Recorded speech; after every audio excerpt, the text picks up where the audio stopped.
দেখেছি যে বাড়িতে তিনটে দিন একটু হরি কথা বলে। আজকাল কারো পয়সা নেই, এই জিনিসটা যদি কেউ বলে, কেউ যদি বলে আমি জীবনে কোনোদিন মিথ্যে কথা বলি না, প্রেমানন্দ মহারাজ বলছেন যদি কেউ বলে জীবনে যে আমি কোনোদিন মিথ্যে কথা বলি না, তার থেকে মিথ্যেবাদী জগতের দুটো নেই। আমার কথা বলে মহারাজ বলছেন জগতে কেউ যদি বলে যে আমি কোনোদিন মিথ্যে কথা বলি না, তার থেকে মৃত্যু জগতের দুটো। আমার দ্বারা হবে না এমন কিছু কোনো জিনিস নেই, শুধু করতে জানি। অর্থ উপার্জন করতে সবাই কম বেশি পারে, কিন্তু এই উপার্জনের অর্থটাকে কোথায় কাজে লাগাতে হবে সেই বোধগম্যটা সবার জন্মায়, জন্মেছে পরিবার বর্গ। তাই যতটুকু পাচ্ছে তারা গোবিন্দের জন্য অর্থটাকে বিনিয়োগ করছে। তবে এই অর্থ বিফলে যাবে,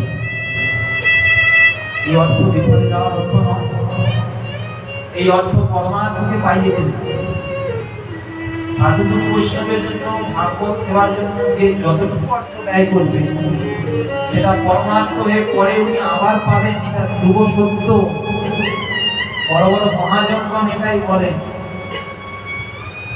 তাই যত শীঘ্র সম্ভব অজুহাত ছেড়ে দিয়ে ভক্তিপথে এগিয়ে আসুন। এতটুকু একটা ছেলে শেখর আমাকে বলছে দাদা কিছু আমার চাই না, আমার একটু আনন্দ চাই। হরি বল হরি বল।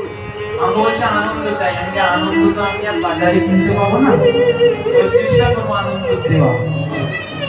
সচ্চিদানন্দ ভগবানের কথা চলছে, এখানে আনন্দ হবে না, কোথায় পাবেন আনন্দ? কোথা মিলে আনন্দ বিনাশী গোবিন্দ মকরন্দ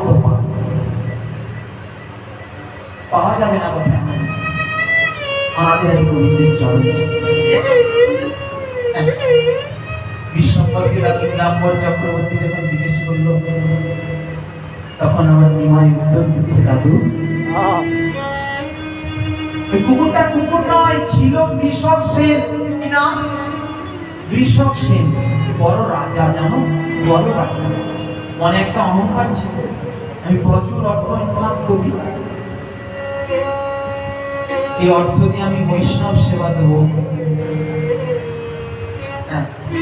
আমি প্রত্যেকদিন 12 জন বৈষ্ণব সেবা দেবো, আর বৈষ্ণব সেবা না হওয়া যদি না হয় আমি বদনে অন্ন তুলব না।